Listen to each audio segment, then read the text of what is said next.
FHA Short Sales. Hey, Mike Rigley here, default advocate, distressed property expert, and your short sale specialist here. Thanks for joining us again. This week I got a number of calls about FHA short sales. So let's talk about FHA short sales. They're a little bit different than a traditional or a HAFA short sale in that they're overseen by the Department of Housing and Urban Development, or HUD. HUD rules and guidelines are very unique. The HUD program is known as the Pre Foreclosure Sales Program, or PFS for short. And the general guidelines are the short sale must be an owner-occupied sale or have been vacant for less than 12 months if a move was required by the borrower. It must be an arm's length transaction. It must be an as-is sale.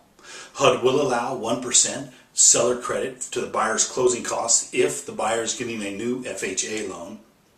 They'll allow $1,000 for relocation assistance to the mortgagor, or in some cases for loans that are serviced by Bank of America under a separate settlement, those relocation assistance could be as high as $4,000. You can check with your servicer on that particular point. HUD allows only $1,500 towards release of the junior liens, which could be a sticking point depending on the amount that the second is owed, if there is a second. HUD also requires that the borrower will be 31 days or more delinquent on their mortgage at the closing to be considered. Now, not initially, but when it closes escrow, got to be 31 days or more late.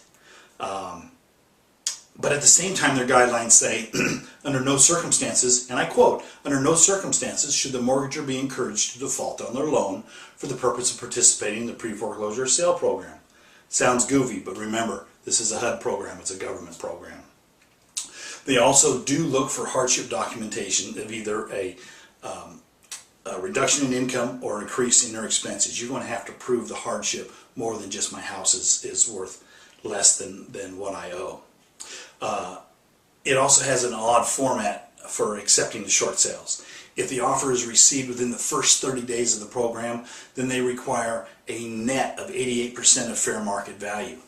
86% between 30 and 60 days, and if the property is on the market 60 or more days, then they require 84% of fair market value as their net to approve the short sale. Now, nearly every short sale is different, and so it's always best to review your particular situation in person.